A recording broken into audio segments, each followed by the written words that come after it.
اصطلاحات ایرانیا پارت 2. داداش واقعا تو تابستون خربزه میچسبه. بزن ببین چی گرفتم. عسله. با عسل نباید بخور. این چیه؟ داداش هر کی خربزه میخوره پا لرزش میشینه. پاشو پاشو بابا این بنده خدا تازه داغ دیده بود. اصلا مگه میشه آدم تو یه ماه 2 بار داغ ببینه؟ قربان 5 روز چیزی نخوردین، بفرمایید کباب داغ. بابا این داغداره برای چی؟ بنده خدا.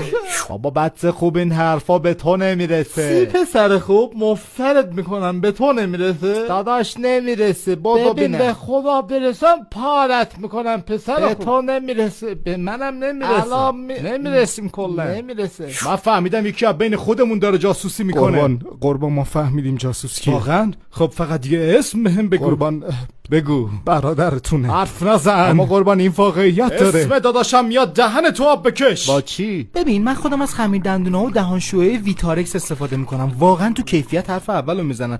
تازه قراره به 5 نفر 5 میلیون جایزه بدن. فقط کافیه اسم برندشون رو این زیر کامنت کنی. خیلی جالب نیست؟ خیلی جالبه. سید به خدا این حرفا بین این دو جوون زشته. برو پادرمیانی. جوونن دیگه حاج آقا چی بگم؟ الان میرم پادرمیانی میکنم. من چخ داداش من دیوونم میزنم صبر کنید. پادرمیان. حاجی سید به من پا داد.